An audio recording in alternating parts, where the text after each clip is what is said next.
Hello, bringing you along for some little jobs I'm doing today. One is to get some outdoor Christmas decorations going for the fire pit area. I'm going to start a few microgreens, pot on a couple of plants, and then I'm some infused vodka tasting.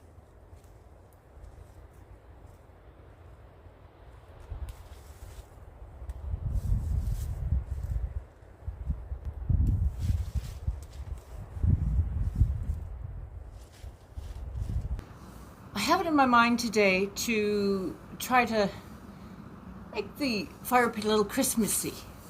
And I don't want to put anything good up there because it's going to be out in our harsh winter, but I've gathered some bits and bobs and I'm going to play around and see if I can achieve that.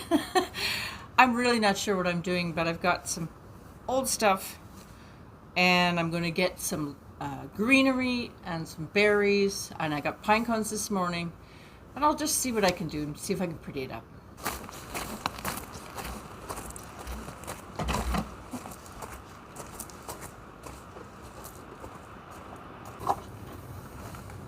So let's see if I can come up with a vision in my head. I have this old chair that I picked up on the side of the road in Ontario when we lived there, and put it out in my garden. It was the days when shabby chic was really in. I just thought for Christmassy, I'll see if I can set something on it.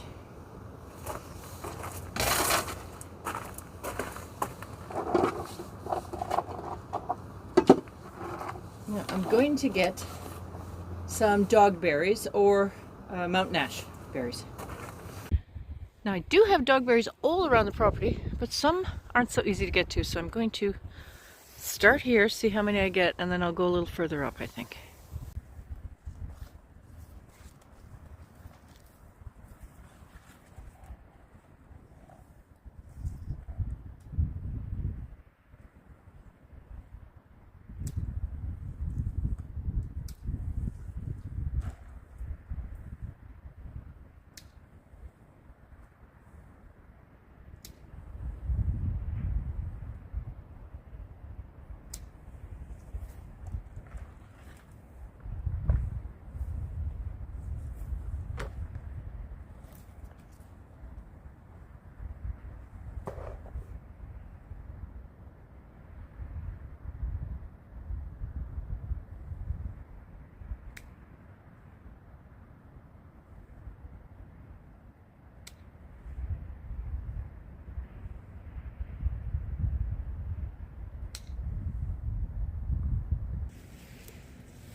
Look at these gorgeous blueberry bush leaves.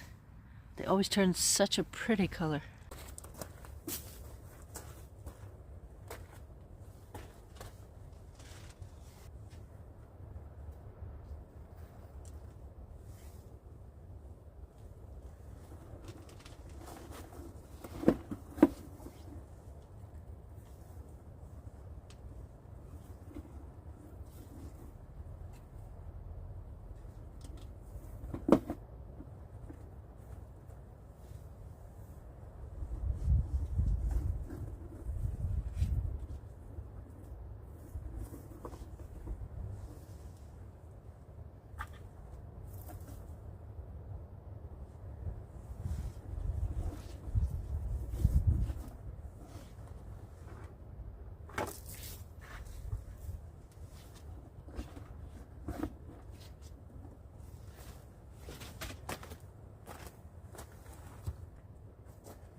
So I've used some of the wood that we have and twigs and everything I found.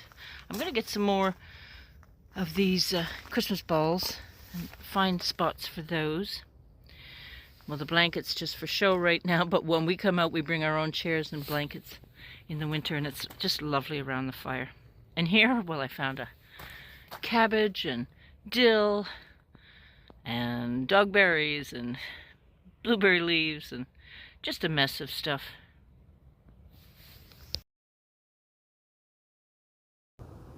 it's a start. I'll keep moving these around. Now Bruce is going to bring out a wreath for me, and I'm going to put it at the front of the stone. I'll show you where. I've got some cheap little lights, solar lights, to go around. Hopefully, it's so dark, but hopefully they'll light up. And I've got some garland too. I just have to dig that out. Well, that's all I can do outside for now. Bruce got a delivery for a project that he's working on, which I will update in another video, but he'll do the wreath and the garland for me another day.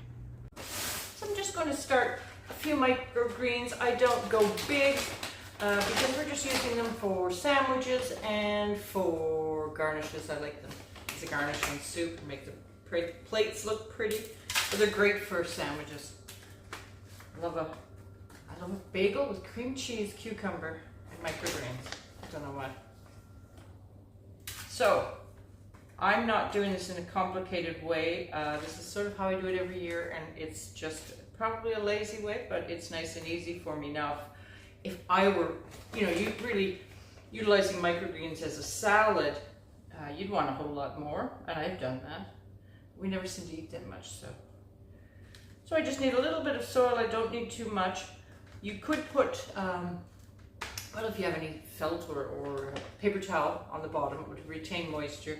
I don't really need to do it because I'm going to put it on my windowsill, and I will keep my eye on this very closely and spritz it. And it's also in a little tray if I need it to soak up water. These are just 2 recycled trays that I've probably been using over and over for many things. So I have a large amount of the actual red kale. So that's what I'm going to start with. And it only takes about, I'd say 7 days for a kale to shoot up. Most microgreens take, I don't know, 7 to 9 days, depending on what you might be using. Sunflower seeds might be a little longer. I'm going to heavily cover this with my free, because it's my saved seeds, kale. And then I ever so lightly touch it up with soil. There are so many ways to do microgreens where you're topping them up with different shells, and that's wonderful. But I'm just doing this to put it here and cut away when I need them, and then I will start over again. Dump this out and start over again. It's just nice to have a little bit of fresh green for, well, they're chock full of vitamins, but for sandwiches and such. I think that's enough for us for now. Now I want this very thin, so I'm gonna make sure there's not chunks in there. This is just regular potting soil I'm using.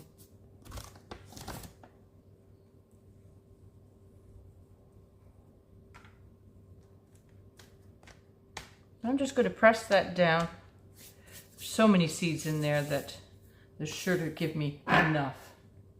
I'm going to give them a good spritz for starters. Once I see them start popping up, I can water from the bottom as I see that they are dry. You have to keep your eye on microgreens, I find, pretty much every day. Because first you're putting them in as little soil as possible. It's all they need. You don't want to waste anything. And it's going to dry out quickly in the winter, especially with our heat turned on. There we go, that's good. So yeah, it's not something you put away on a shelf and forget about, really. You want to keep your eye on those.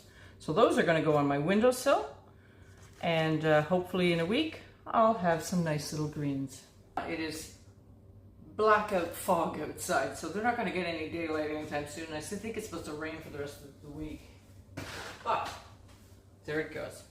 Now the next thing I want to do, I planted more than one, but only one ring of fire pepper came up, and I only planted one red robin tomato. These are going to be for my indoors upstairs, and I'm just starting with 2 little plants. I usually, well, once I pot these on, I'll probably start a few more.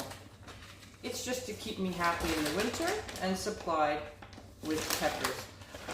specifically the red pepper because we use so much of it, and they grow way better indoors than, say, you know, a typical California Wonder or something, I find.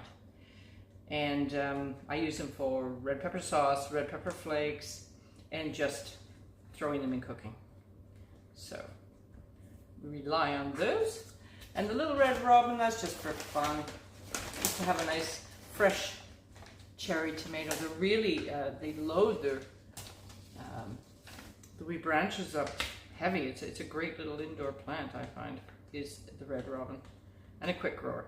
So I'm going to scoop these out and stick them in here using my very expensive tool. Not. Dig her out. Not much of a root on that, but it will do fine. I'm going to poke it right down. Pretty good.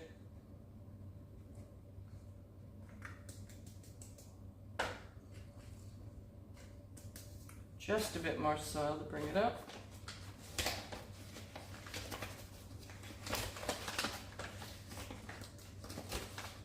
I did get rid of all my indoor plants, vegetable plants, just before it got way too cold to go outside.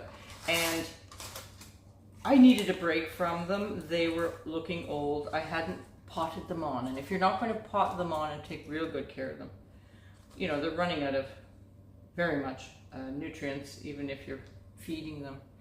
It's just old plants. So I'm getting these early. There's not much of a root on the tomato either. So it's just as easy for me to throw those out and start fresh because I have so much. I had a really good year with the peppers indoors. And the tomatoes, throw them in my freezer. So just when I'm looking for more, these will start coming on. Let's get a really hot pepper. My son always wants habanero or something, so maybe that's the next one I'll plant. We'll see. Water those in. I'm asking Bruce and Drew just to taste test. This is my Christmas infused vodka to see if it's ready. It's been on the shelf for about a week and a half. Doesn't smell? Oh. No. First, you're testing the red currant. Oh. Nothing like a good shot of straight vodka. Yeah, that's nice. Smooth. That one's good? Great. I'm worried about the other one, but because I'm not sure I put enough berries. So let's, okay, I'm going to shut this off for a moment. We'll come back with the black currant. 2 teaspoons, okay. All right, so now you're tasting the black currant. Cheers. Yep. Let me see how this one is. Smells a little bit stronger. Of course, black currant, our red currants are really sweet out there. That one is stronger. Can you taste it though? Is it taste infused? And well, we'd have to drink I'd say this one can go a little bit longer. It seems like, I don't know. That one's really nice. This one's a little bit more harsh. okay. Okay. Thank you. Well, it always helps to get my family's input. The black currant is going to go back on the shelf for a little bit. It isn't, I find, I don't know if it's in my head, it seems like the outer is a tougher berry, and you can see with the red, well you can't see the black, that the color has leached out the color and the flavor. So obviously it is a sweeter berry though. So these are infusions, so it's just a matter of my own homegrown red currant and black currant I use. It's one of the uses for those anyways. And I just basically fill it about half and half, equal measure. And if you want a little bit sugar, which I may add a little to the black currant to help it, that's okay. It doesn't need to infuse that long, but if you're putting a half a cup of sugar or whatnot and making a liqueur, that you're going to want on the shelf for quite a few months, but that's not what I'm doing. These are infused. So first I'm just going to strain this one out. It is ready. Some people use this for desserts now, what's left over from these berries. Very infused. I'm not going to. I don't really enjoy that type of dessert, but I will for our own use. Get a little shot out of that by straining that one out. Now where am I going to put it? Is it going to sit there? Yes. There. I won't let any of it go to waste. I'll, with the potato masher, strain that out. But for a Christmas gift. I have a particular friend who enjoys these. Here's the red currant. She's going to get one of each.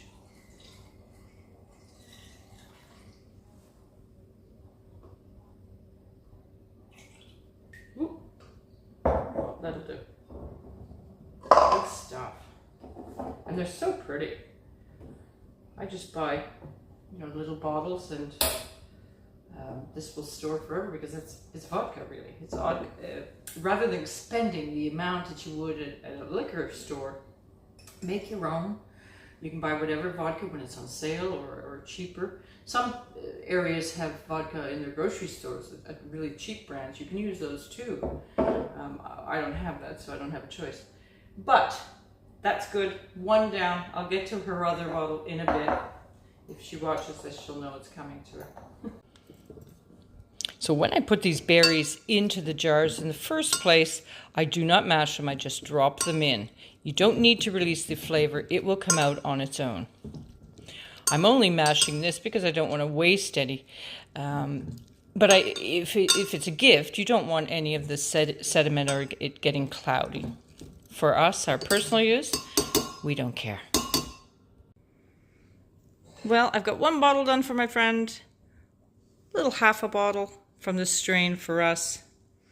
And as I say, this compost, I don't know that the worms will like that, but that's going to go out in my compost. You, of course, could freeze that for future use. Well, it's really, really dark out now. It's the end of my day. I will get on with some cooking, some dinner. But thanks for joining me. Take care. We'll see you soon.